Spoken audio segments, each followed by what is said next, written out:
everybody. So some may not know, of course, I'm life coach, healing advocate, author, all of that. But some may not know I work in the Baltimore County school system now as one of the educators. And I'm at an elementary school. So at an elementary school, there's a lot of land. I'm in Maryland. But I grew up in Jersey. And I don't want to name the high school because then you'll guess what I'm talking about. But I want to talk about indirect trauma. That's a trauma that affects you indirectly. It didn't happen to you, but you've been affected by the trauma.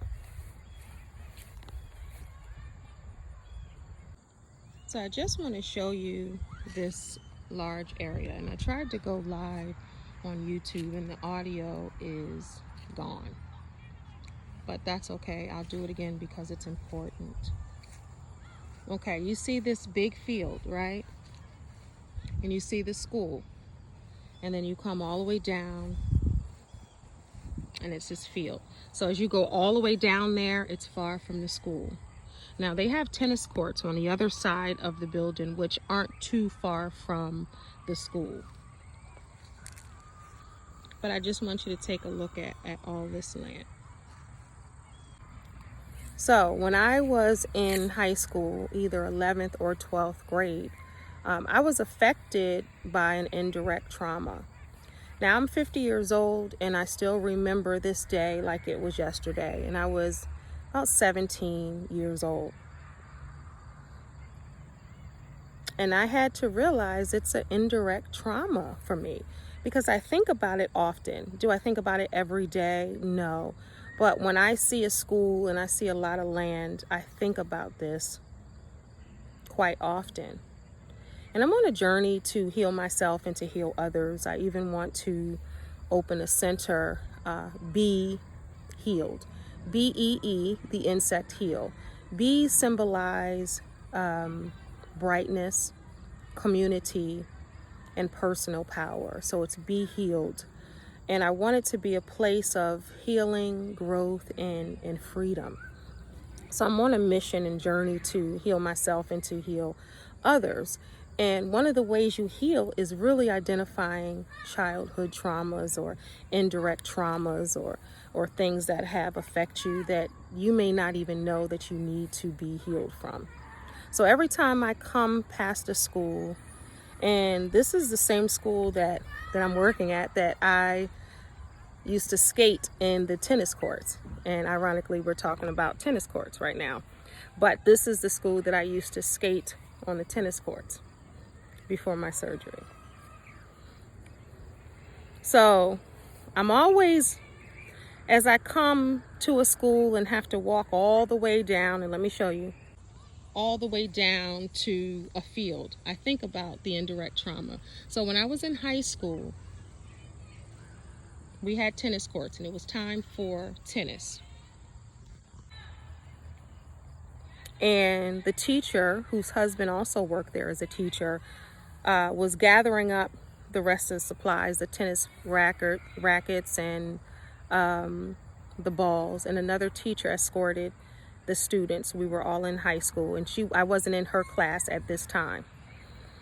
But while she was down at the tennis courts gathering all of the supplies, someone came on campus. It wasn't locked or anything. It was just an open field like this. It wasn't locked or anything. And he came on campus on the grounds. And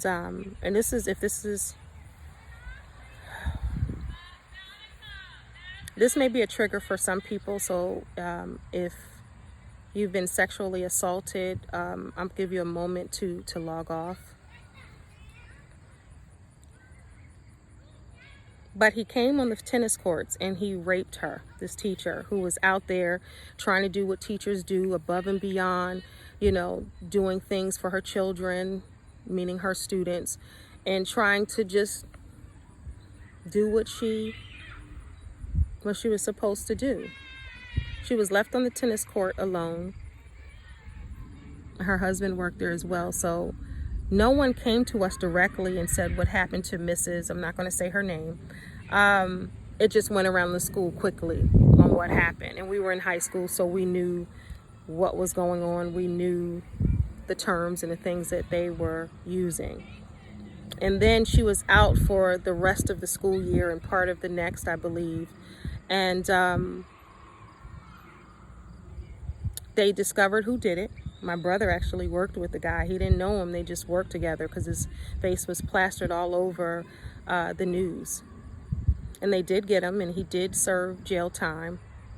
But I'm sure her life has changed forever because that was a direct trauma for her. But for a lot of students, I haven't talked to others, but it was an indirect trauma for me. Every time I see a school and you go all the way back to get to a field or to get to a tennis court or get somewhere, I think about her. And I think about what happened to her. And it really triggers me. Again, I don't think about it every day, but when I see this type of setup, I think about that. And the first way to heal is to address traumas, direct or indirect. Because you can't heal what you don't feel. You can't heal what you don't know about. So it's up to you to really think about what you need healed and the traumas. But I really want to talk about indirect traumas because so many people, I don't want to get any of the children, so many people experience traumas, indirect or direct, big T traumas, little t traumas. They're all traumas, right? And healing is essential and necessary for living your best life and for growth. And a lot of people are walking around unhealed because they're unable to identify, or they're brushing it off like, oh, that just happened in my life. Oh yeah, that was just something that happened, and not realizing if it changes how you move, if it changes your perspective, if it changes your thoughts, if it comes up in your mind, if it's a thought that maybe makes you sad or disappointed or whatever emotion you want to name, then it is affecting you. And you may have to be healed from that. And a lot of people don't understand that. So I wanted to really just talk for a moment about indirect traumas and how they play over and over again in your life. And a lot of people think, well, it didn't happen to me. It didn't happen to you, Kendell. So it shouldn't really affect you. But it does. It creeps up in my mind every time I see a school. And let me just turn it around. Where students go far from the building and they walk down. Yes, they're escorted by a teacher. And it's all the way down. But yes, they're escorted by a teacher. But what if it's that teacher who gets violated if a child drops their mask or drops their glasses, or they're trying to finish up what they're doing, and they're left behind a little bit? Everybody's intentions aren't pure. So I'm sure that teacher, it still haunts her and it still affects her. Hopefully, I pray for her. It's been years. I'm 50. This happened when I was 17. I don't even know if she's still alive or if she's still teaching, but I'm sure it shaped the way she taught, the way she lives her life.